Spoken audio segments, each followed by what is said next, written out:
பிரியமான சகோதரிகளே, நாம் அனைவரும் இப்பொழுது கண்களை மூடி ஒரு சில மணித்துளிகள் இறைவனுடைய விசுவாசம் நம்மில் நிலைக்கவும் அவருடைய ஆசீரிலே அவரை நாம் கண்டுகொள்ளவும் ஜெபிப்போம்.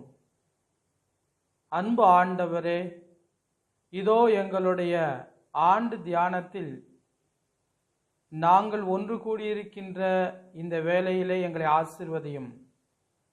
நாங்கள் உம்மில் அதிக விசுவாசம் கொண்ட மக்களாக, உம்மை தேடுகின்ற மக்களாக, நிறை மகிழ்வை பெறுகின்ற மக்களாக மாற்றியருளும்.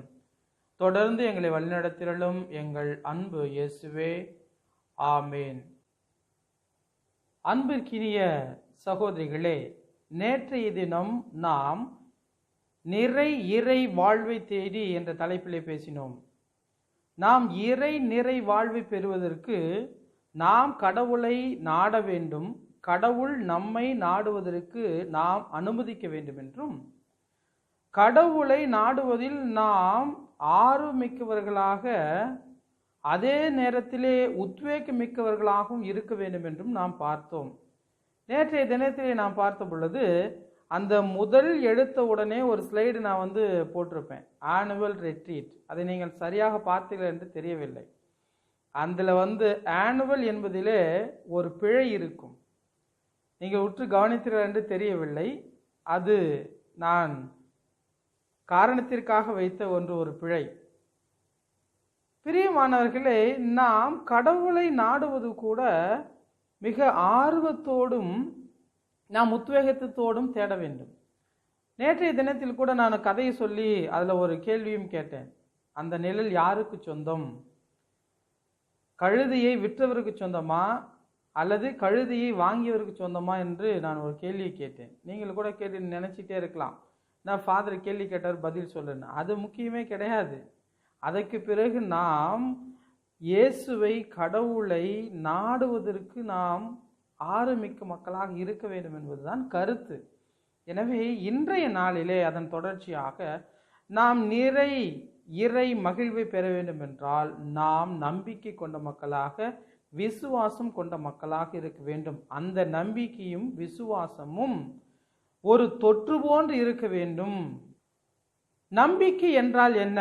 எபிரேயருக்கு எழுதிய 11ஆம் அதிகாரம் 1-2 வசனத்திலே பவுலடியார் தெளிவாக சொல்லுகின்றார். நம்பிக்கை என்பது என்ன, விசுவாசம் என்பது என்ன என்று சொல்லுகின்றார். நம்பிக்கை என்பது நாம் எதிர்நோக்கி இருப்பவை கிடைக்கும் என்னும் உறுதி, கண்ணுக்கு புலப்படாதவை பற்றிய ஐயமற்ற நிலை. இந்த நம்பிக்கையால் தான் நாம் மூதாதையார் சான்று பெற்றனர் என்று நாம் பார்க்கின்றோம்.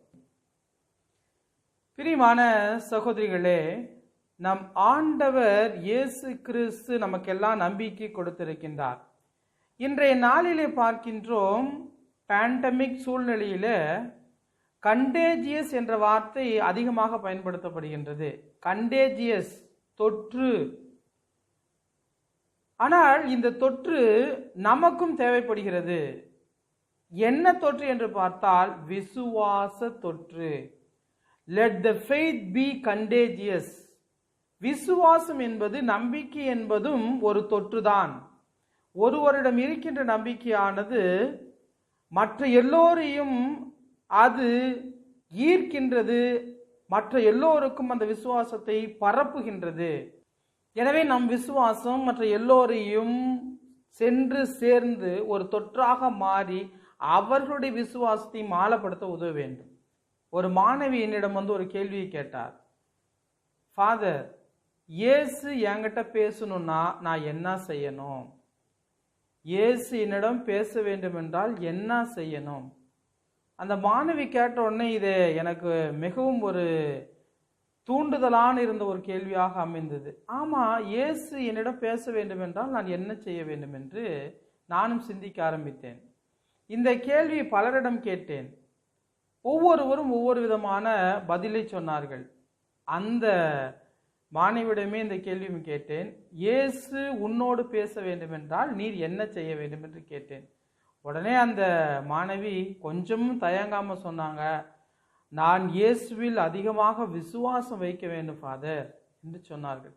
ஆம், இயேசு என்னோடு பேச வேண்டும் என்றால் நான் கடவுள் மீது நம்பிக்கை வைத்து அவர் என்னிடம் பேசுவார், என்னோடு உறவாடுவார், என்னை நாடி வருவார் என்று நான் நம்ப வேண்டும். நான் சொன்னது போல இதே கேள்வி ஒரு இளைஞனை பார்த்து கேட்டேன். இயேசு என்னோடு பேசுவதற்கு நான் என்ன செய்ய வேண்டும்? அந்த இளைஞன் சொன்னா, இதுக்கு முன்னாடி யாராவது பேசியிருப்பாங்கல்ல ஃபாதர், அவங்க எப்படியெல்லாம் பேசினாங்க, அவர்கள் என்ன எல்லாம் பயன்படுத்தினாங்களோ அதையே நாமும் பயன்படுத்தி நாம் கடவுளோடு பேசிவிடலாம், அல்லது கடவுள் நம்மிடம் பேச வைத்து விடலாம் என்று அவன் சொன்னான். ஆம், அதுவும் உண்மைதான். அதுதான் பவுலடியார் என்று எபிரேயருக்கு எழுதிய 11ஆம் அதிகாரம் 2ஆம் வசனத்திலே சொல்கின்றார். இந்த நம்பிக்கையால் தான் நம் மூதாதையர் நற்சான்று பெற்றனர். எனவே நம் மூதாதையர் நிறைய பேர் விசுவாசம் கொண்டவர்களாக, நம்பிக்கை கொண்டவர்களாக இருந்த காரணத்தினால் கடவுள் அவர்களோடு உறவாடினார், பேசினார். கடவுள் அவர்களோடு பேசினார், அவர்களும் பேசிய கடவுளுக்கு செவிசாய்த்தனர். அவர் என்ன பேசுகிறார் என்று அவர்கள் ஆர்வத்தோடும் அக்கறையோடும் கேட்டார்கள். நாம் பார்க்கின்றோம், ஆபிரகாமோடு இறைவன் இயேசு பேசியிருக்கின்றார், ஈசாக்கோடு ஆண்டவர் பேசியிருக்கின்றார், யாக்கோபோடு ஆண்டவர் பேசியிருக்கின்றார், ஒவ்வொருவரோடும் கடவுள் பேசியிருக்கின்றார். காயின் ஆபேலோடு ஆண்டவர் பேசியிருக்கின்றார். விசுவாசம் கொண்ட எல்லா மக்களோடுமே இயேசு பேசியிருக்கின்றார். எனவே இந்த விசுவாசம் தான் அடிப்படை. அந்த விசுவாச தெளிவு நம்மிடம் இருந்தால் நம்முடைய துறவற வாழ்வும் சிறப்பாக அமையும். இந்த திருச்சபையும் இந்த விசுவாசத்தின் அடிப்படையில் தான் நிலைத்திருக்கின்றது. We have got 4 pillars of faith. இந்த 4 தூண்கள் தான் திருச்சபையை வழிநடத்துகின்றன. 4 தூண்கள் தான் அடிப்படையாக நமக்கு இருக்கின்றன. முதலாவதாக பார்க்கின்ற பொழுது faith we believe, நாம் ஏற்றுக்கொண்ட நம்புகின்ற விசுவாசம். இரண்டாவது faith we celebrate, இந்த நம்பிக்கையை நாம் கொண்டாடுகின்ற விதம். மூன்றாவது faith we live, இந்த நம்பிக்கை நாம் வாழுகின்ற விதம். நான்காவது faith we pray, இந்த நம்பிக்கையை நாம் மன்றாடுகின்ற அல்லது ஜெபிக்கின்ற விதம். இந்த 4 விதமான தூண்கள் தான் திருச்சபையே கட்டி காத்து கொண்டிருக்கின்றன. திருச்சபை மட்டுமல்ல, நம்முடைய துறவற வாழ்வையும் நாம் தனிப்பட்ட வாழ்வையும் இந்த 4 தூண்கள் கட்டி எழுப்ப வேண்டும். இதில் ஒரு தூண் கொஞ்சம் சேக்காயிடுச்சுன்னா கூட நம்முடைய விசுவாசத்திலே தளர்வு ஏற்பட்டுவிடும். நம்முடைய துறவற வாழ்விலே நாம் நம்பிக்கை இழந்தவர்களாக ஆகிவிடுவோம். துறவற வாழ்வு என்பது எதற்கு, அல்லது கிறிஸ்துவ வாழ்வு என்பது எதற்கு? ஆண்டவர் சொல்லுகின்றார், நீங்கள் பெற்றுக்கொண்ட விசுவாசத்தை உலகத்தின் கடை எல்லை வரை சென்று அறிவியுங்கள். எனவே நம்முடைய விசுவாசத்தை நாம் உலகத்தின் கடை எல்லை வரை நாம் சென்று அறிவிக்க வேண்டும்.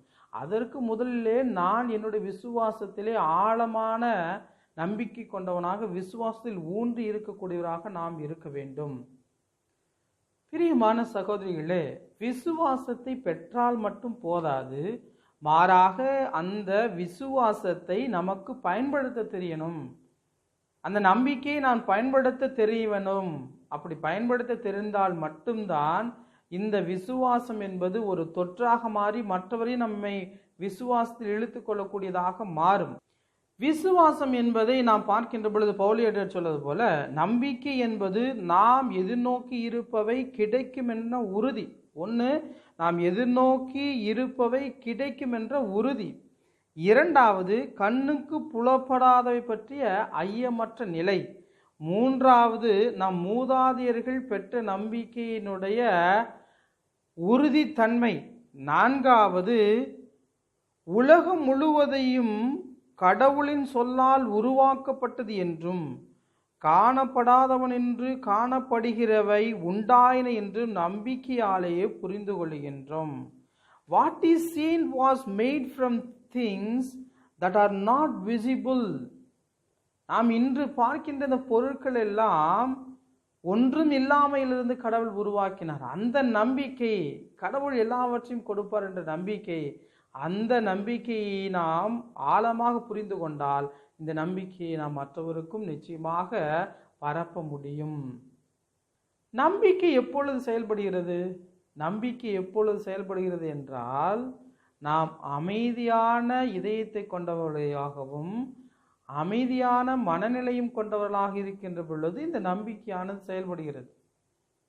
நம்ம ஒரு டிஸ்டர்ப்டு ஒரு மைண்டில் இருக்கிறோம், நமக்கு ஒரு பிரச்சனைகள் இருக்குதுன்னு சொன்னால் நம்ம நிச்சயமாக விசுவாச தொய்வு நமக்கு ஏற்பட்டுவிடும். நாம் இந்த நேரத்தில் தான் விசுவாசத்தை ஆழமாக புரிந்து கொள்ள வேண்டும். சரி, நான் சொன்னது போல 4 தூண்களிலே முதலாவது தூணாக இருப்பது faith we believe. இந்த விசுவாசம் நாம் ஏற்றுக்கொண்ட நம்புகின்ற விசுவாசம். அது என்ன என்று பார்த்தால், நம்மளுடைய விசுவாச பிரமாணம், நம்பிக்கை அறிக்கை. அதுதான் திருச்சபைக்கு முதலாவதாக அடிப்படையாக இருக்கின்றது. நான் நம்பிக்கையை அறிக்கையை புரிந்து கொள்ள வேண்டும், அதை ஏற்றுக்கொள்ள வேண்டும். அதிலே நம்முடைய திருச்சபை பற்றிய எல்லா செய்திகளும் இறை வரலாறும் எல்லாவற்றையுமே நாம் அதில் பெற்றுக்கொண்டு விடுகின்றோம். எனவே முதலாவதாக இருப்பது faith we believe. The creed, I believe in one God என்ற விசுவாச நம்பிக்கை அறிக்கை குறிப்பாக இருக்கின்றது. அடுத்ததாக நாம் எதை நம்புகின்றோம் என்றால், நம்முடைய forefathers, நம்முடைய டாக்டோரியல் ஆஸ்பெக்ட்ஸ். நமக்கு நம்முடைய திருத்தந்தையர்கள் பல்வேறு விதமான கருத்துகள் கொண்ட செய்திகளை கொடுத்திருக்கின்றார்கள். நாம் அதை நம்புகின்றோம், விசுவாசிக்கின்றோம். ஆல் டாக்மாஸ், அதில் பார்த்தீங்கன்னு சொன்னீங்கன்னா, Mary is the mother of God, தாய் மரியாள், கடவுளின் தாய் என்ற ஒரு அறிக்கையை போப்பாண்டவர் அவர்கள் நமக்கு வெளியிட்டார். அதுவும் எதன் அடிப்படையில் இருக்கின்றது என்றால், அது நம்பிக்கையின் அடிப்படையில் இருக்கக்கூடியது. அடுத்ததாக நாம் பார்க்கக்கூடியது faith we celebrate.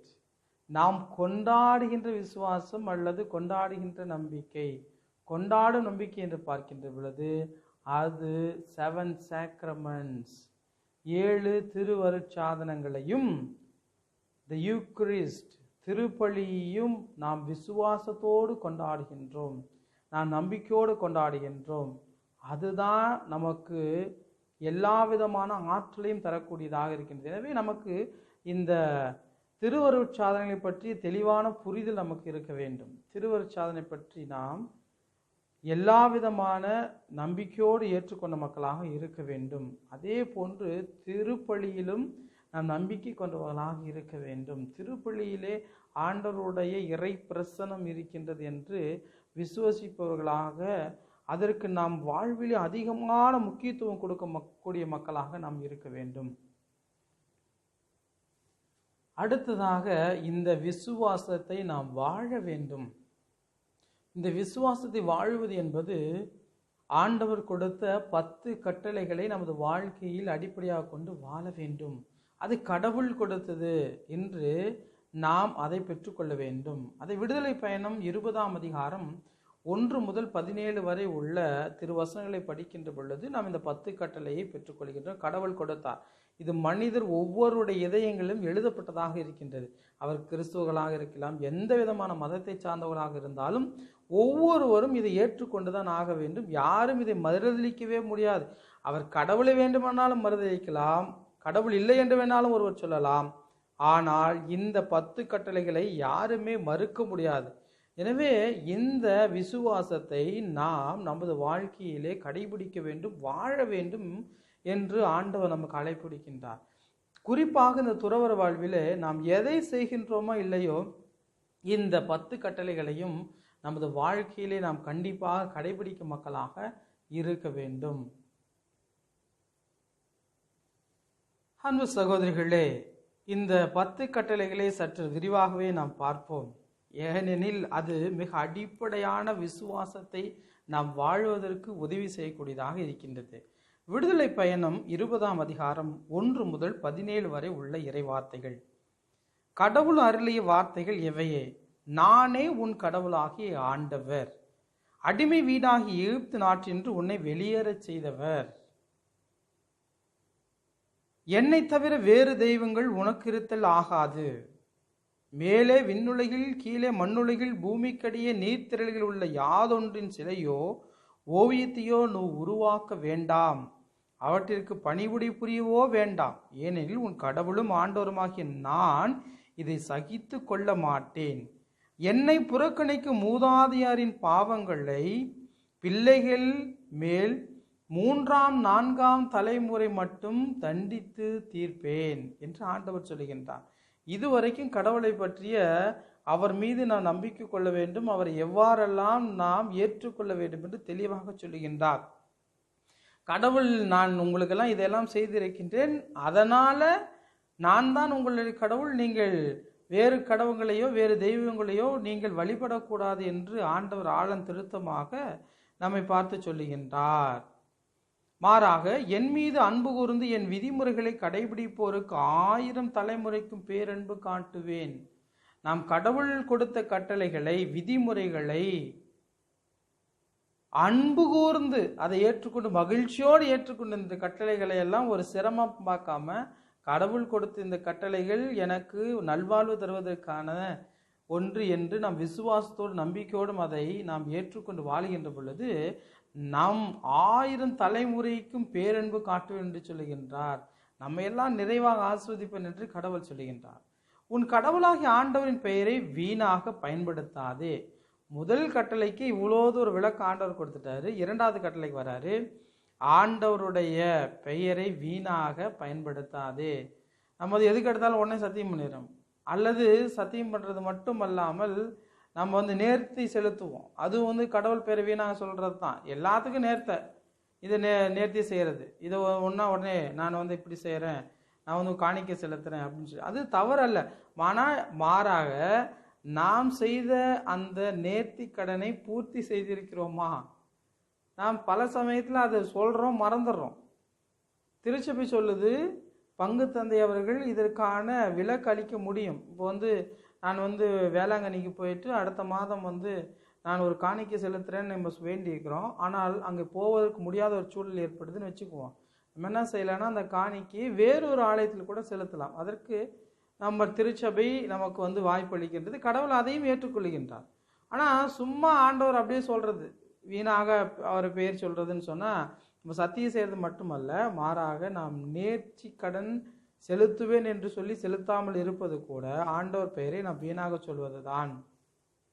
ஏனெனில் தம் பெயரை வீணாக பயன்படுத்துவரை ஆண்டவர் தண்டியாது விடார். கடவுளுடைய பெயரை நம்ம அடிக்கடி தவறாக பயன்படுத்தக்கூடாது. எனவே கடவுளுடைய நாமத்தை நாம் பயன்படுத்துகின்ற பொழுது மிகவும் கவனத்தோடும் ஆண்டவரை நாம் ஏற்றுக்கொண்டவர்களாக பயன்படுத்த வேண்டும். 8வது வசனம், ஓய்வு நாளை தூயதாக கடைபிடிப்பதில் கருத்தாயிரு. 3வது கட்டளை, தூயதாக கடைபிடிப்பதில் கருத்தாயிரு. ஓய்வு நாளை. ஆனால் நம்ம அன்னைக்கு தான் நினைக்கிறோம், நம்ம 6 நாள் வேலை செஞ்சிட்டோம், 7வது நாள் ஞாயிற்றுக்கிழமை, அன்னைக்கு தான் கொஞ்ச நேரம் சேர்த்து தூங்கலாம், அன்னைக்கு தான் நம்முடைய தேவையான நமக்கு தனிப்பட்ட வாழ்வுக்குரிய செயல்பாடெல்லாம் செய்யலாம் அப்படின்னு சொல்லுவோம். அது ஆண்டவருக்குரிய நாள். அந்த நாளை நாம் நிச்சயமாக ஆண்டவருக்கு ஏற்றதாக பயன்படுத்த வேண்டும் என்று கடவுள் விரும்புகின்றார். 6 நாட்கள் நீ உழைத்து உன் அனைத்து வேலையும் செய்வாய், 7ஆம் நாளோ உன் கடவுளாகிய ஆண்டவருக்கான ஓய்வு நாள். எனவே அன்று நீயும் உன் மகனும் மகளும் உன் அடிமையும் அடிமை பெண்ணும் உன் கால்நடைகளும் உன் நகருக்குள் இருக்கும் அந்நியனும் வேறொரு வேலையும் செய்ய வேண்டாம். அன்னைக்கு ஆண்டவருக்குரிய நாள், நீங்கள் ஆண்டவருக்குரியதாக செயல்படுங்கள் என்று ஆண்டவர் நம்ம எல்லாம் சொல்கிறாரு. ஆனால் துறவற வாழ்வில் நிறைய சமயத்தில் இதில் ஒரு தொய்வு ஏற்பட்டு விடுகின்றது. நாம் கடவுளுக்கு உகந்த நாளை சரியாக பயன்படுத்துகிறோமா என்றால் சில சமயத்தில் அதை நாம் பயன்படுத்துவதும் இல்லாமல் இருக்கிறது. அதை நாம் கவனத்தில் கொள்ள வேண்டும். ஏனெனில் ஆண்டவர் 6 நாட்களில் விண்ணுலகையும் மண்ணுலகையும் கடலையும் அவற்றுள்ள அனைத்தையும் படைத்து 7ஆம் நாளில் ஓய்ந்திருந்தார். இவ்வாறு கடவுள் ஓய்வு நாளுக்கு ஆசி வழங்கி அதை புனிதப்படுத்தினார். அது நம்முடைய திருச்சபையின் கட்டளையாக கூடுகிறது. அது ஆண்டவர் அந்த ஓய்வு நாளை புனிதப்படுத்தி இருக்கின்றார். அந்த நாளிலே நம் கடவுளுக்காக செய்கின்ற காரியங்கள் விசுவாசத்தோடு, இதுதான் நம்பிக்கை, இது விசுவாசம். இந்த விசுவாசம் வந்து ஒரு நம்பிக்கை கொண்டவர்களாக, இந்த விசுவாசத்தை நம்ம வாழணும். இந்த விசுவாசத்தை எல்லாம் நம்ம வாழும் விசுவாசம், நம் வாழ்வதற்கு எடுத்துக்கொள்ளக்கூடிய விசுவாசம். நிச்சயமாக இறைவன் நம்மை அந்த நாளிலே ஆசீர்வதிப்பார். 12ஆம் வசனம், உன் கடவுளாகிய ஆண்டவர் உனக்களிக்கும் நாட்டில் உன் வாழ்நாட்கள் நீடிக்கும்படி உன் தந்தையையும் உன் தாயையும் மதித்து நட. அது வந்து திருமணம் வரைக்கும் தான் தந்தையும் தாயும் மதித்து நடக்கணும். அதுக்கப்புறம் வந்து அவங்க தான் பிள்ளைகளுக்கு சொல்கிற வார்த்தையெல்லாம் மதித்து நடக்கணும் கிடையாது. துறவர வாழ் எடுத்துக்கிட்டு சொன்னால், நான் வந்து ஃபார்மேஷனில் இருக்கிற வரைக்கும் தான் எனக்கு மேலே இருக்கிறவங்க சொல்கிற வார்த்தைகளை நான் கேட்க வேண்டும்.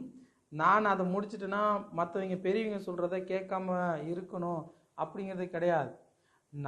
நமக்கு மேலிருப்பவர்கள், நம்முடைய முதியோர்கள், அவர்களை நாம் நிச்சயமாக மதித்து நடக்க வேண்டும்.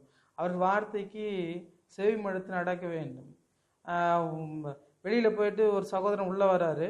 அப்போ வந்து அந்த இல்லை தலைவர் வந்து கேட்குறாரு, எங்கே போயிட்டு வந்தீங்க அப்படின்னு சொன்னால், அதெல்லாம் அவங்கள்ட்ட ஏன் சொல்லணும் என்ற ஒரு பதில், ஒரு பொறுப்பற்ற ஒரு பதிலை நாம் பார்க்கின்றோம். பொறுப்பற்ற நிலை தான் இன்றைக்கி வந்து துறவர வாழ்வில் இருக்குது. அது ஆண் துறவியாக இருந்தாலும் பெண் துறவியாக இருந்தாலும் பொறுப்பற்றதெல்லாம் உலக போக்கான போக்கு. யாருக்கிட்டையும் சொல்லணும்னு அவசியம் கிடையாது. நான் ஏன் சொல்லணும், நான் ஏன் மதிக்கணும், அவங்க சரியா, அவங்க சொல்கிறத நான் ஏன் கேட்கணும் என்ற ஒரு மனநிலை வந்து நமக்கு வந்துவிட்டது. அது வந்து நிச்சயமாக நம் விசுவாசத்தை கேள்வி கேட்கக்கூடியது. அது நமக்கு விசுவாசம் இல்லைன்னு தான் அர்த்தம், நம்ம கடவுள் மீது நம்பிக்கை இல்லைன்னு தான் அர்த்தம்.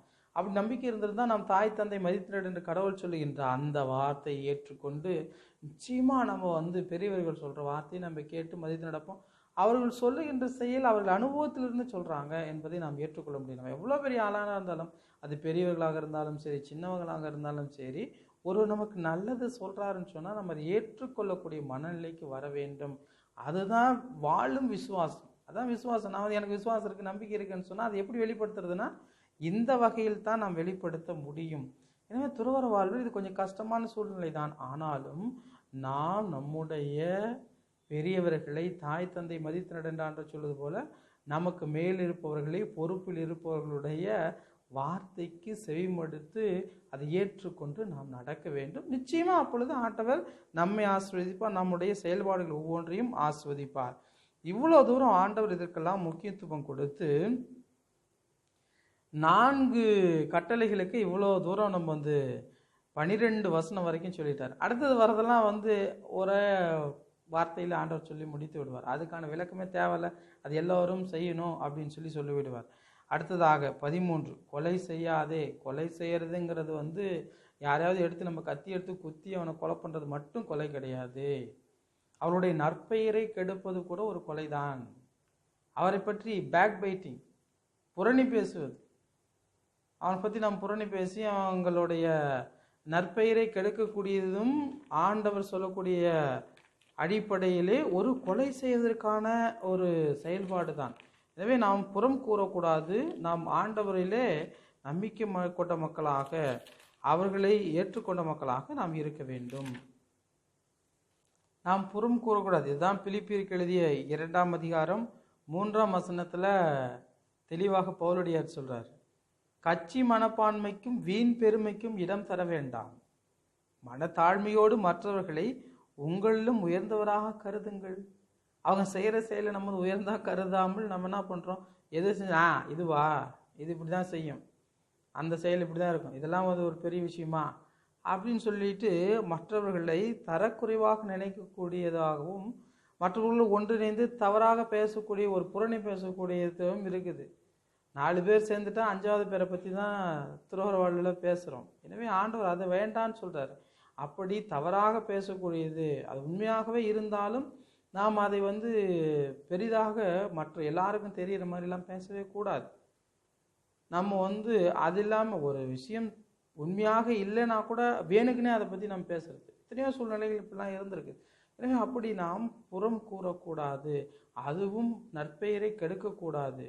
அப்படி செய்வது கூட ஒரு கொலை தான். எனவே கத்தி எடுத்து குத்துனா மட்டும்தான் கொலை என்று இல்லை, மாறாக ஒருவருடைய நற்பெயரை கெடுத்து அவர்களுடைய வாழ்வை நாம் அழிப்பது கூட ஒரு கொலை தான். அதுதான் ஆண்டவர் சொல்றார், நீங்கள் கொலை செய்யாதிருப்பீராக என்று சொல்லுகின்றார். அடுத்ததாக 6வது கட்டளை, விபச்சாரம் செய்யாதே. விபச்சாரம் செய்யாதே என்று கடவுள் சொல்லுகின்றார். இது துறவற வாழ்க்கை பொருந்தாது. விபச்சாரம் செய்யுது துறவరకు பொருந்தாது அல்ல. நமக்கு நாம் தெரியும் நமது வாழ்வை நாம் எவ்வாறு மாற்றிக்கொள்ள வேண்டும். நாம் விசுவாசத்தோடு வாழ வேண்டும் என்றால் விபச்சாரம் செய்யாமல் பட்டுக்கட்டளையை நாம் கடைபிடிக்க வேண்டும். களவு செய்யாதே, களவு திருடாது, மற்றவர்களுடைய பொருளையும் திருடாது, மற்றவருடைய செயல்பாடுகளையும் திருடாது. ஒருத்தர் நல்லா உழைச்சி செஞ்சுருப்பாங்க, கடைசியில் வந்து அது நான் தான் செஞ்சேன். நம்முடைய வாழ்க்கையில பார்க்கின்றோம்.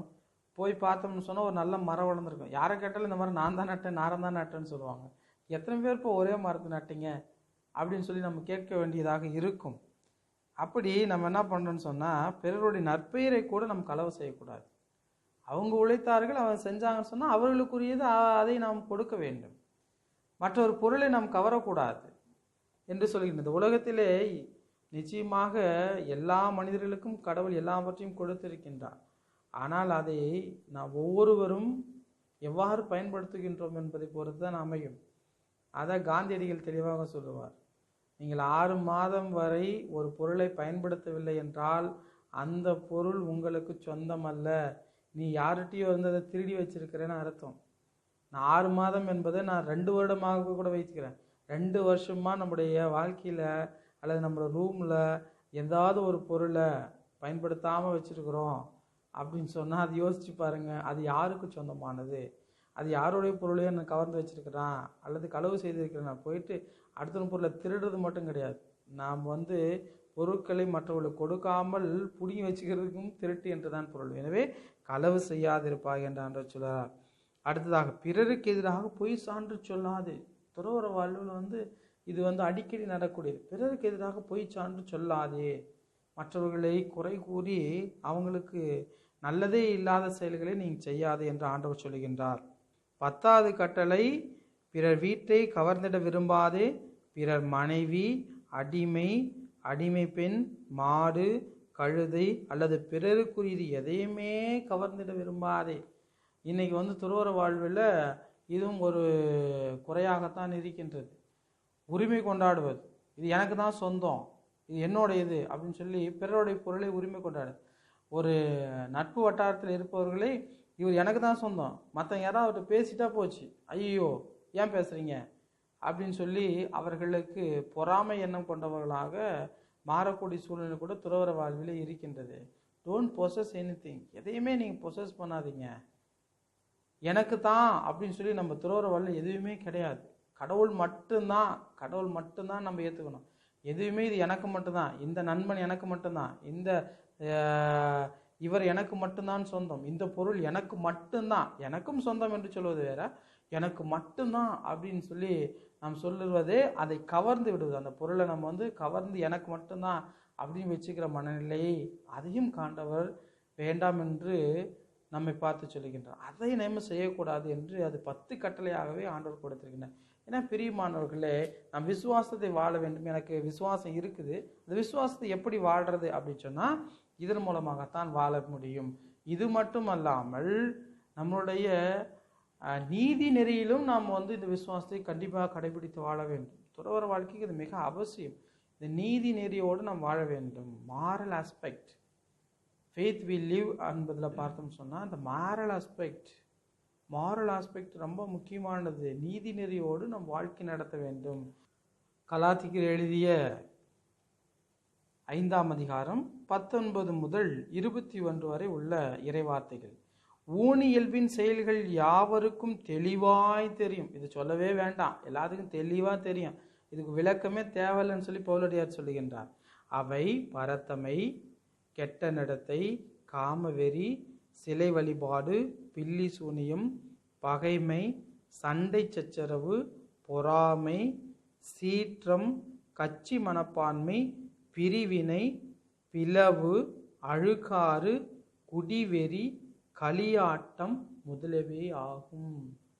ஆனால் இந்த சாத்தான் வந்து ரிலீஜியஸ் லைஃப்பில் அதிகமாக நுழைஞ்சிருக்குது. இப்போ பார்த்தோம்னு சொன்னீங்கன்னா இந்த அழுக்காறு, இந்த வந்து கெட்ட நடத்தை, காம வெறியெல்லாம், சிலை வழிபாடு, சண்டை சச்சரவு, பகைமை, பொறாமை, சீற்றம், கட்சி மனப்பான்மை, பிரிவினை, பிழவு, அழுக்காறு, குடிவெறி, களியாட்டம், இது எல்லாமே நம்மளுடைய ரிலீஜியஸ் லைஃப்பில் ஒரு என்ன சொல்கிறது, ஒரு வீட்டு மாதிரி பரவி கிடக்குது எல்லா இடத்துலையும்.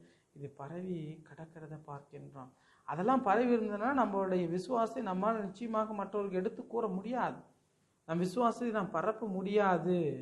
எனவே இதிலிருந்து நாம் விடுபட வேண்டும் என்று கடவுள் நாம் அதை விடுபடுகின்ற பொழுதுதான் நாம் உண்மையாகவே நாம் அந்த பெற்றுக்கொண்ட நம்பிக்கையை வாழுகின்றோம் என்று அர்த்தம் கூடியதாக இருக்கின்றது. இன்னைக்கு நாம் போன டாக்கில் சொன்னது மாதிரி we got to search for God. ஆனால் இன்னைக்கு என்னதை சர்ச் பண்ணுறோம்?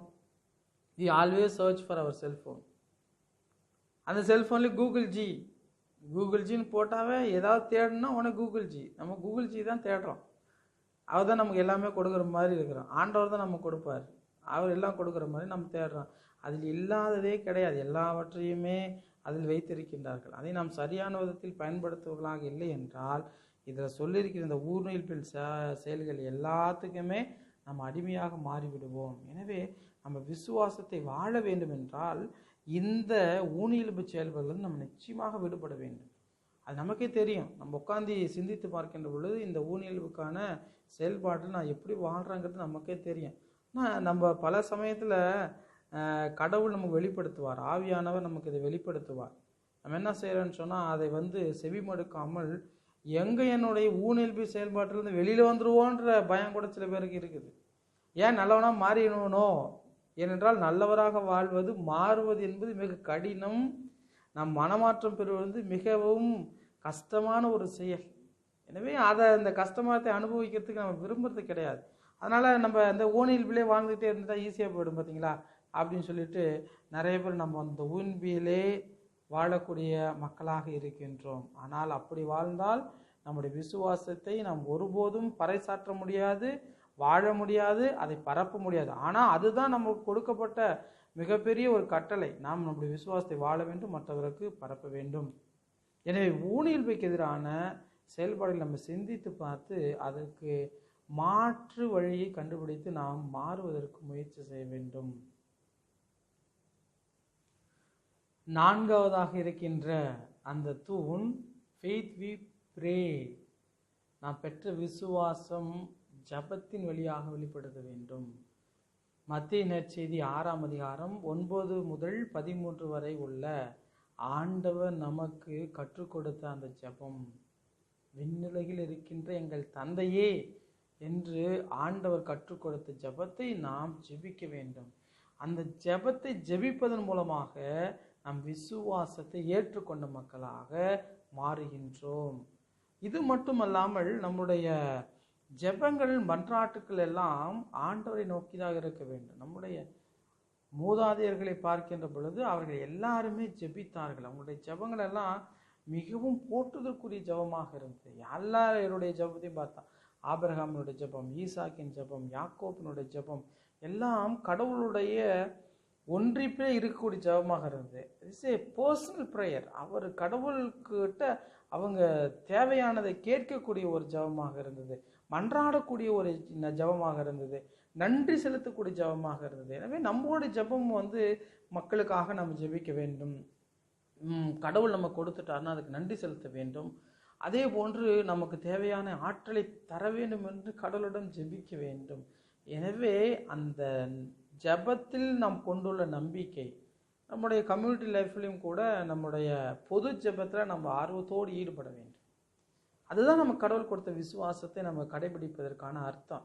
இன்று பொது ஜெபத்தில் நிறைய பேர் ஈடுபாட்டோடு நம்ம கொண்டாடுறோமா என்றால் அது ஒரு கேள்விக்குறி. அப்படியே நம் பொது ஜெபத்தில் ஈடுபாட்டோடு இருந்தாலும் பத்தாது. தனிப்பட்ட ஜெபத்தில் இறைவனோடு நாம் உறவாட வேண்டும். தனிப்பட்ட ஜெபத்திலே ஆண்டவருக்கும் எனக்குள்ள உறவை நாம் அதிகப்படுத்திக் கொள்ள வேண்டும். நான் ஏற்கனவே சொன்னது போல துறவு என்பதே நாம் இறைவனோடு கொள்கின்ற உறவு. அந்த உறவு தனிப்பட்ட உறவாக இருக்கின்ற பொழுது ஆண்டவர் நிறைய ஆசீர்வாதங்கள் எல்லாம் கொடுப்பார், நமக்கு நம்பிக்கை அதிகப்படுத்துவார், விசுவாசத்தை அதிகப்படுத்தக்கூடியவராக இருக்கின்றார். அன்பு சகோதரிகளே, விசுவாசம் என்பது தனிப்பட்ட நபரை சார்ந்தது. Faith is always personal. கடவுள் மனிதர்களை தனிப்பட்ட விதத்திலே தான் சந்திக்கின்றார். அவர்கள் விசுவாசத்தையும் கடவுள் தனிப்பட்ட விதத்திலே தான் சோதிக்கின்றார். பொதுவாக அவர் சோதிப்பது கிடையாது. அதைத்தான் நம்முடைய அன்னை மரியாளுடைய வாழ்விலும் பார்க்கின்றோம். லூகாஸ் நற்செய்தி 1ஆம் அதிகாரம் 27 முதல் 38 வரை உள்ள வசனங்களிலே பார்க்கின்றோம். இயேசுடைய பிறப்பின் முன்னறிவிப்பு அங்கு சொல்லப்படுகின்றது. அங்கு கடவுள் தனிப்பட்ட விதத்திலே மரியாளை வந்து சந்திக்கின்றார். தனிப்பட்ட விதத்திலே அவரை கேட்கின்றார், நீ இதை ஏற்றுக்கொள்கின்றாயா? உனக்கு கொடுக்கப்பட்ட இந்த செயலை நீ ஏற்றுக்கொள்கின்றாயா? உன் விசுவாசம் எப்படி இருக்கின்றது என்று அவர் கேட்கின்றார். தாய்மாரியாலும் தனிப்பட்ட விதத்திலே ஆம் என்று ஒத்துக்கொள்ளுகின்றார். எனவே விசுவாசம் என்பது தனிப்பட்ட மனிதனுக்கு சொந்தமானது. அந்த தனிப்பட்ட விசுவாசத்தை கடவுள் எப்போது கொடுப்பார்? நாம் தனிப்பட்ட விதத்திலே ஆண்டவரோடு உறவு கொள்கின்ற பொழுது, தனிப்பட்ட விதத்திலே கடவுளோடு நாம் இணைகின்ற பொழுது, அவரை தேடுகின்ற பொழுதுதான் இந்த விசுவாசத்தை நம்ம கடவுள் ஆழமாக கொடுப்பார். அவர் தனிப்பட்ட விதத்திலே தான் பதிலை எதிர்பார்க்கிறார். God expects personal response. I believe. அதுதான் I believe in one God. தனிப்பட்டதுல we believe no, I believe in one God. தனிப்பட்ட விதத்துல தான் ஆண்டவர் அந்த விசுவாசத்தினுடைய பதிலை நம்மிடமிருந்து எதிர்பார்க்கின்றார். தனிப்பட்ட விதத்துல தான் நம்ம கீழ்ப்படியணும்னு ஆண்டவர் விரும்புகின்றார். தாய்மரியாள் ஆம் என்று தனிப்பட்ட விதத்துல தான் அவங்க ஏற்றுக்கொண்டார்கள். ஆபிரகாமும் தனிப்பட்ட விதத்துல தான் ஆம் என்று ஏற்றுக்கொண்டு தன் மகனையே பலி கொடுவதற்கும் அவர் தனிப்பட்ட விதத்தில் தான் ஒத்துக்கிட்டார். எனவே விசுவாசம் என்பது எப்பொழுதுமே தனிப்பட்ட தனி நபருக்கு இடையான ஒன்றாக இருக்கின்றது. கடவுளுக்கும் அந்த தனிப்பட்ட மனிதனுக்குமான ஒரு விசுவாசம், ஒரு உறவு உடன்படிக்கையாகத்தான் அது அமைகின்றது. எனவே நமது வாழ்க்கையிலும் கடவுள் தனிப்பட்ட விதத்திலே நம்ம சந்திப்பார், நமக்கு விசுவாசத்தை ஆழப்படுத்துவார். இது தனிப்பட்ட விசுவாசமானால் மற்ற எல்லோரையும் ஒன்றிணைத்தது. அது ஒரு பொதுவான விசுவாசமாக எல்லாருக்குமே அந்த விசுவாசத்தை கொடுக்கக்கூடியதாக, நம்பிக்கை தரக்கூடியதாக அந்த விசுவாசம் மாறியது. It becomes a contagious faith, becomes a contagious one. It is good always. நம்மளோட நம்பிக்கை மற்றவங்க எல்லாரையும் நம்ம பால் ஈர்க்க வேண்டும். இந்த நம்பிக்கை எல்லாருக்கும் பரவ வேண்டும். அதுக்கு முதல்ல நாம் ஆண்டவரிடம் தனிப்பட்ட விதத்தில் உறவு கொண்டு தனி ஜபங்களில் ஈடுபட்டு தனிமையில இருந்து கடவுளை நாடி அந்த விசுவாசத்தை நாம் பெற்றுக்கொள்ள வேண்டும். அப்பொழுதுதான் இந்த விசுவாசத்தை நாம் எல்லாருக்குமே பகிர்ந்தளிக்க முடியும். விசுவாசம் என்பது கடவுள் நடுவு கொடுக்கின்ற ஆசீர்வாதம். It is a grace of God. God gives faith as a grace. அது கடவுளா நம்ம கொடுத்தாதான். நம்ம எவ்வளோ தூரம் கஷ்டப்பட்டாலும் கடவுளுடைய ஆசீர்வாதத்தோடு கடவுள் நமக்கு அந்த ஆசீர்வாதத்தை கொடுக்கின்ற பொழுதுதான் நம்ம அந்த விசுவாசத்தை பெற்றுக் கொடுக்கின்றோம். எனவே அந்த ஆசீர்வாதத்துக்காக தான் நம்ம ஜெபிக்கணும். We have to pray for the grace of God. நமக்கு புரியாது. We cannot reason out. Mother Mary did not understand. அவங்களுக்கு புரியல. ஆனாலும் சரி கடவுள் மேல நம்பிக்கை வச்சு, அதுதான் ஒரு ஐயமற்ற நிலையில தான் அவங்க இருந்து அதை ஏற்றுக்கொண்டார்கள். ஆம் என்று தாய்மரியாள் ஏற்றுக்கொண்டார், ஆபிரகாம் ஏற்றுக்கொண்டார், ஈசாக்கு, யாக்கோபு எல்லோருமே அவருடைய வாழ்க்கையில ஏற்றுக்கொண்டார். ஆண்டவர் இயேசு இந்த நம்பிக்கை நம்ம கொடுக்கின்றார். ஆனால் அன்பு எப்படி ஃப்ரீ ஹியூமன் ரெஸ்பான்ஸ், நான் உன்னை அன்பு செய்கின்றேன், நீ அன்பு செய்யறானா ஏற்றுக்கிறது ஏற்றுக்காததான் அவருடைய தனிப்பட்டது. அதே மாதிரி தான் விசுவாசத்தை நம்ம கொடுக்குறாரு ஆண்டவர். It is we have to choose. நான் விசுவாசத்தோடு அதை ஏற்றுக்கிறவனா இல்லையா என்பது தனிப்பட்ட மனுடைய மனநிலையும் அவர்களையும் பொறுத்ததாக இருக்கின்றது. ஆனால் நம்பிக்கை நமக்கு வாழ்வு தருகின்றது. Faith brings always life. நம்பிக்கை நமக்கு மகிழ்ச்சியும் நமக்கு ஒரு ஒன்றிப்பையும் நமக்கு ஒரு ஆறுதலையும் தேற்றுதலையும் தருகின்றது. Faith gives joy, comforts and consolation. இந்த நம்பிக்கை தனிப்பட்ட விதத்தில் இருப்பதனால இந்த நம்பிக்கை நமக்கு எப்படி கிடைக்கும்? பவுலடியார் ரோமருக்கு எழுதிய 10ஆம் அதிகாரம் 17ஆம் வசனத்தில் சொல்றாரு, ஆகவே அறிவிப்பதை கேட்டால்தான் நம்பிக்கை உண்டாகும். கிறிஸ்துவை பற்றிய செய்தி அறிவிக்கப்பட்டால்தான் அதை கேட்க வாய்ப்புண்டு. எனவே அறிவிப்பதை நாம் கேட்க வேண்டும். கேட்கின்ற பொழுது நம்பிக்கை உருவாகும். யாரெல்லாம் அந்த விசுவாசத்தில் இருந்தார்களோ, நம்பிக்கையில் இருந்து அவர்கள் பெற்ற அனுபவங்களை நாம் கேட்கின்ற பொழுது நம்முடைய விசுவாசம் அதிகரிக்கும். நாமும் அந்த நம்பிக்கையிலே ஆழப்படுத்தப்படும், நம்முடைய விசுவாசம் ஆழப்படுத்தப்படும், நாமும் நம்பிக்கையிலே வாழ முடியும். எனவே நம்முடைய விசுவாசம் மற்றவர்களுக்கு பயனுள்ளதாக இருக்க நாம் நம்பிக்கை கொண்டவர்களாக, கடவுள் மீது நம்பிக்கை கொண்டவர்களாக, துறவற வாழ்வின் மீது நம்பிக்கை கொண்டவர்களாக, கடவுள் கொடுத்த இந்த அழைப்பின் மீது நம்பிக்கை கொண்டவர்களாக நாம் இருந்தால் நிச்சயமாக கடவுள் நம்மை ஆசீர்வதித்து அவருடைய அருள் வரங்களை நமக்கு கொடுக்கக்கூடியவராக இருக்கின்றார். பிரியமான அருட்சகோதரிகளே, ஒரு ஊரில் வாழ்ந்த ஒரு தந்தையும் மகனும் அன்போடு வாழ்ந்து கொண்டிருந்தார்கள். அந்த தந்தை அந்த மகனுக்கு தேவையான பொருட்களை எல்லாம் கொடுத்தார். அவர் காட்டுக்கு சென்று தேவையானதை எல்லாம் கொண்டு வந்து அந்த மகனை வளர்த்து வந்தார். இந்த சிறுவனுக்கு வயது 9. இந்த சிறுவன் தானும் தன்னுடைய தந்தையோடு காட்டுக்கு செல்ல வேண்டும் என்று விரும்புகின்றான். அந்த தந்தையிடம் இந்த விருப்பத்தை சொல்கின்றார். அவர் வேணாம், முடியாது அப்படின்னு சொல்கிறாரு. இதை அடம் பிடித்து அந்த சிறுவனும் தந்தையோடு காட்டுக்கு செல்கின்றார். 2 பேரும் காட்டுக்கு செல்கின்றார்கள். அந்த தந்தை காட்டுக்கு செல்வதற்கு முன்பாக அவனுக்கு சில பழக்கங்களை கற்றுக் கொடுக்கின்றார். அந்த சிறுவனும் ஒரு கத்தியை கொடுத்து எவ்வாறு அம்பு செய்வது என்று கற்றுக் கொடுக்கின்றார். எவ்வாறு மரங்களை வெட்டுவது என்று அந்த சிறுவனுக்கு அந்த தந்தையானவர் கற்றுக் கொடுக்கின்றார். இதையெல்லாம் கற்றுக் கொடுத்து விட்டு அந்த சிறுவனையும் காட்டுக்கு கூட்டி செல்கின்றார். 2 பேரும் அங்கே சென்று மரங்களை வெட்டுகின்றார்கள், பழங்களை எல்லாம் பறிக்கின்றார்கள். திடீர்னு பார்த்தீங்கன்னு சொன்னால் அங்கே ஒரு புலி வேகமாக அவர்களை துரத்த ஆரம்பிக்குது. இவள் என்ன செய்யறதுன்னு தெரியல. அப்பா ஒரு பக்கம் ஓடுறாரு, மகன் ஒரு பக்கம் ஓடுகிறார்கள். சிதறி ஓடுகின்ற பொழுது அந்த சிறுவன் கால் தடுமாறி ஒரு மிகப்பெரிய பள்ளத்தில் விழுந்து விடுகின்றான். அந்த பள்ளம் மிக ஆழமாக இருப்பதனால் அவன் கீழே சென்று விடுகின்றான். அங்கேருந்து கத்தி கத்தி பார்க்குறான். எந்த விதமான பதிலும் அவனுக்கு கிடைக்கவில்லை. எனவே அவனால் ஒன்றுமே பண்ண முடியல. அந்த சிறுவன் வேறு வழி இல்லாமல் அவன்கிட்ட இருந்த கத்தியை எடுத்து அம்பு செய்ய முற்படுகின்றான். அதை செய்ய கற்றுக்கொண்டான். உடனே அந்த அம்பை வச்சு வில்லை வச்சு மீன் பிடிக்கிறான். அந்த மீனை உணவாக சாப்பிட்டு கொஞ்ச நாள் வாழ்கிறான். அடுத்ததாக அந்த கத்தியை எடுத்து மூங்கிலையெல்லாம் வெட்டி ஒரு கூடாரம் அமைத்து அந்த கூடாரத்திலே அவன் படுத்துக்கொள்வதற்கு தேவையான இடத்துங்களை எல்லாம் ஏற்பாடு செய்கின்றான். அவனது வாழ்க்கையானது இந்த கத்தியை பயன்படுத்தி கூடாரம் செய்கின்றான். அவனுக்கு தேவையான உணவை பெற்றுக்கொள்கின்றான். அந்த கத்தியை வைத்து அவன் ஒரு புல்லாங்குழலை செய்கின்றான். அந்த புல்லாங்குழலையும் வாசிக்க அவன் பழகி கொள்கின்றான்.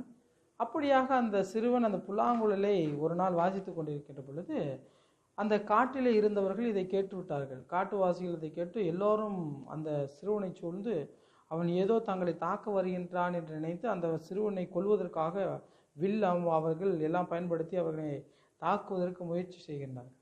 அந்த சமயத்திலே அந்த மனிதர்களுக்கு இடையே இருந்த ஒரு சிறுவன் இந்த சிறுவன் வாசிக்கின்ற அந்த புல்லாங்குழல் இசையிலே மயங்கி அந்த சிறுவனிடம் வேகமாக ஓடி அந்த புல்லாங்குழல் வாசிப்பதை கேட்டுக்கொண்டு மிக மகிழ்ச்சியோடு சிரித்து கொண்டு அந்த சிறுவன் இருக்கின்றான். இந்த சிறுவன் அந்த பையன்கிட்ட போயிட்டான்னு சொல்லிட்டு மற்றவங்களும் அவனை அடித்து கொல்ல முடியாமல் முழிக்கிறாங்க. என்ன செய்யறதுன்னே தெரியாமல் அவங்க விழிப்பிதுங்கி நிற்கிறார்கள். ஆனால் அந்த சிறுவன் மகிழ்ச்சியோடு டான்ஸ் ஆடுறான். இவன் வாசிக்கிறதை கேட்டுட்டு சந்தோஷமாக இருக்கின்றான். ஆனால் என்ன ஆச்சரியன்னா, இந்த சிறுவன் எப்பொழுதுமே அழுது கொண்டு இருக்கக்கூடிய சிறுவன்.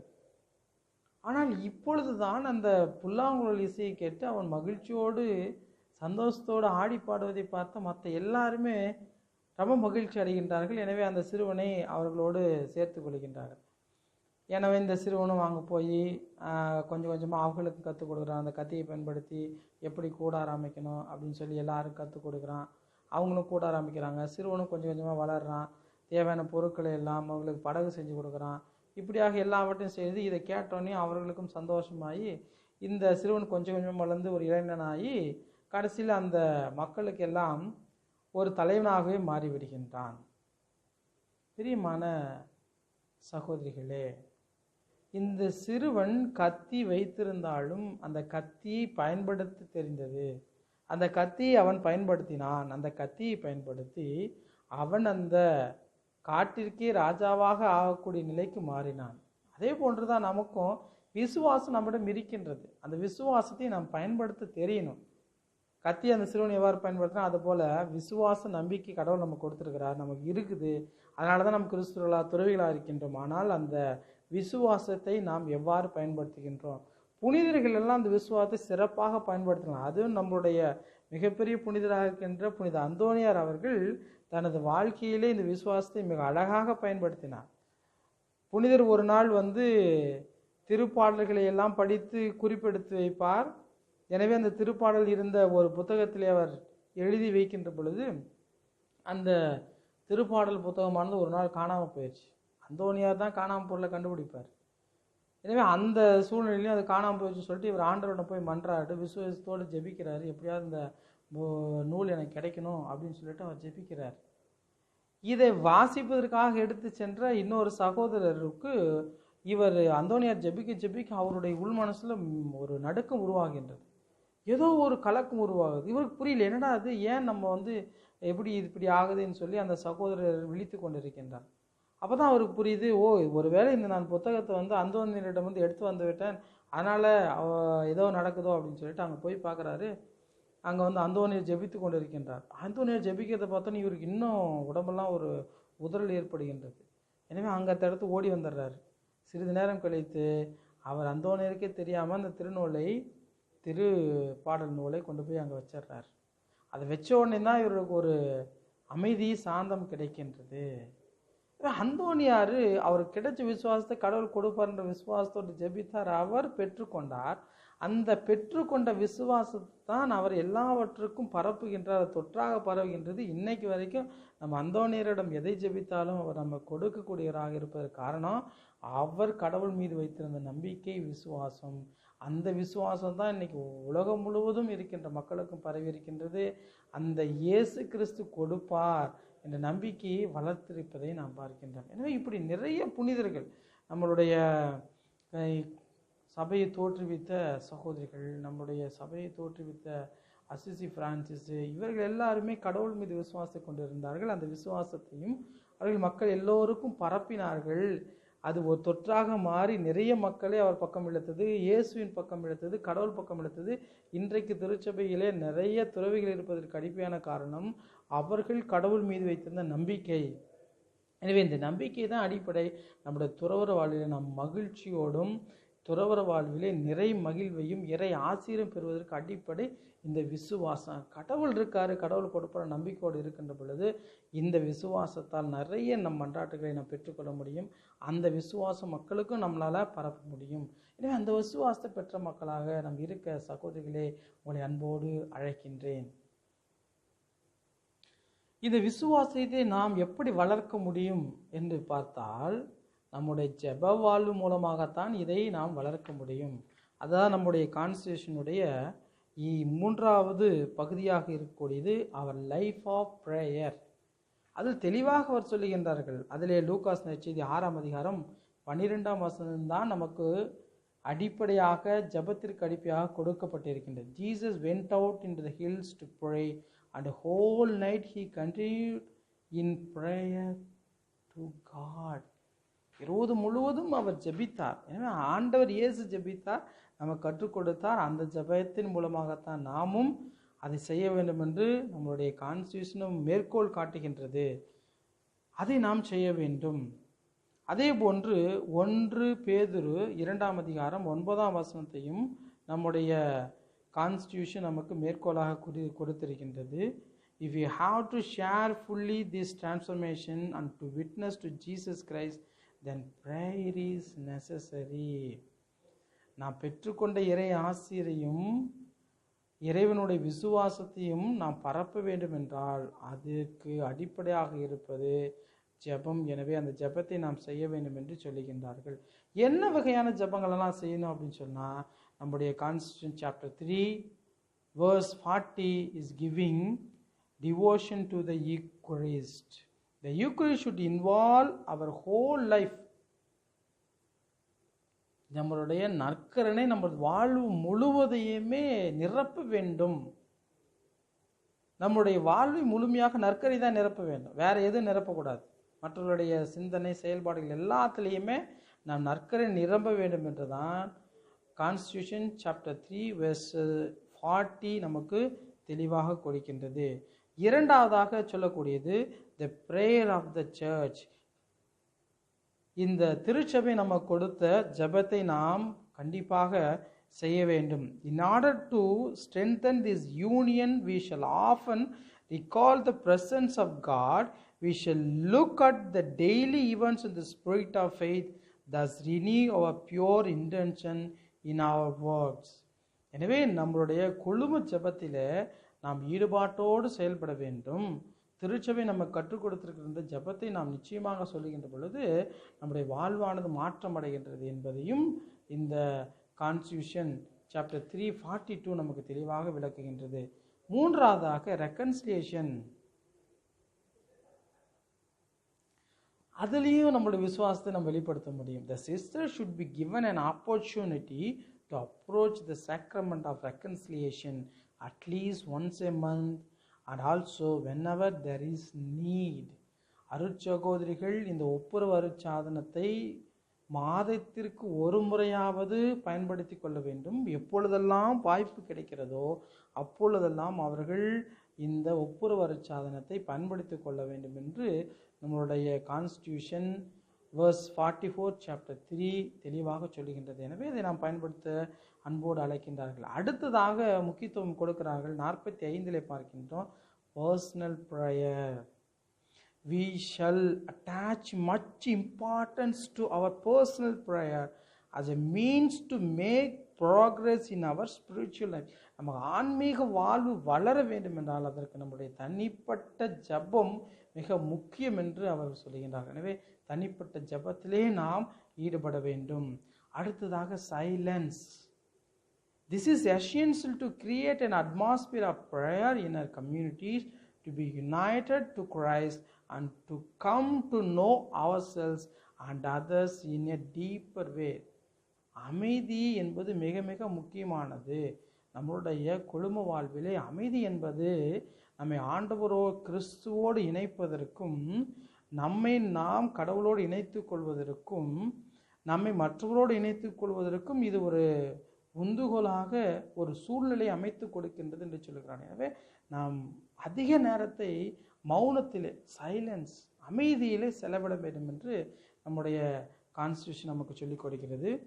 அடுத்ததாக 48 பார்க்கின்றோம், மார்டிஃபிகேஷன். For a life of prayer, the practice of virtue and self-sacrifice out of love for Christ are very necessary.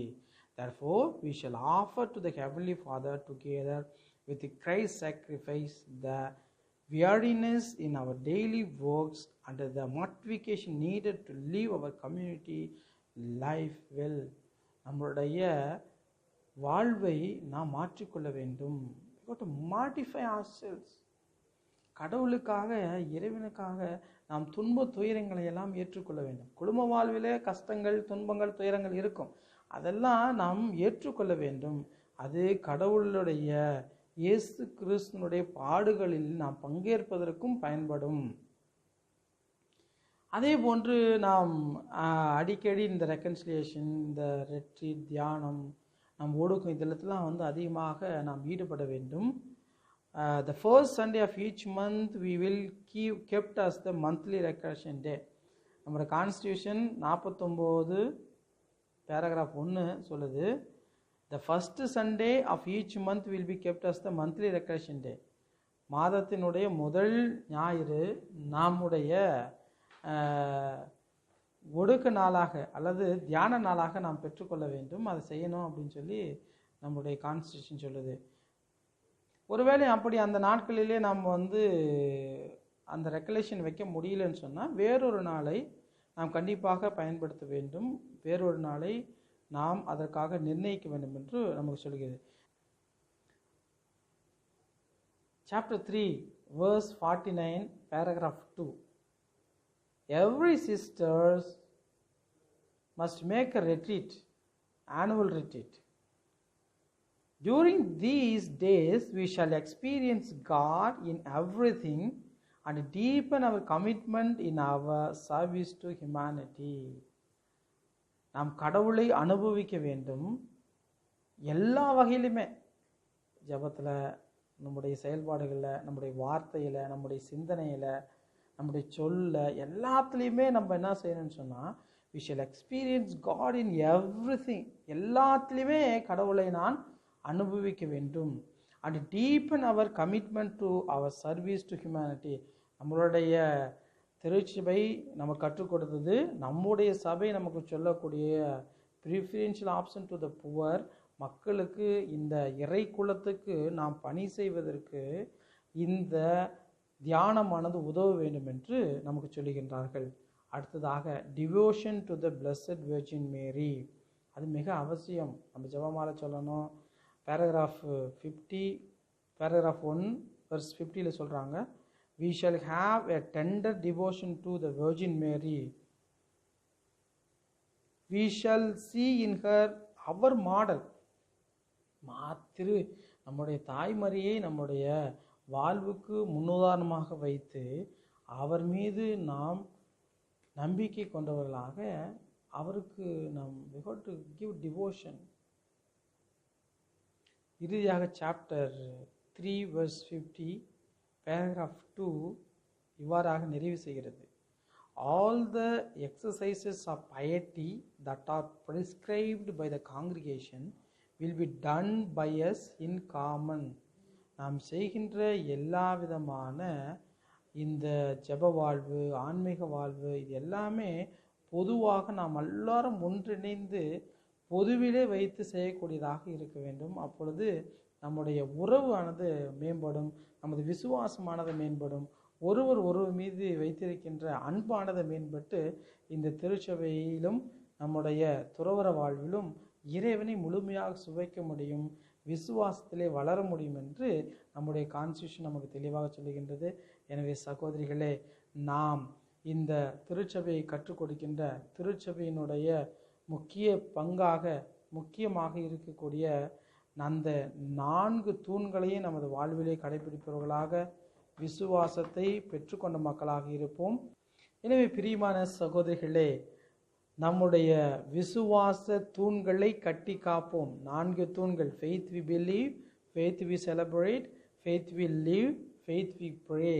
இந்த 4 தூண்களையும் நமது வாழ்வை கட்டி எழுப்பவும், விசுவாசத்தில் நிலைத்திருந்து தனிப்பட்ட வாழ்விலே விசுவாச நம்பிக்கை கொண்டவர்களாக, ஆண்டவர் மீது மேலும் அன்பு கொண்ட மக்களாக, பெற்ற விசுவாசத்தை சிறப்பாக பயன்படுத்த தெரிந்த மக்களாக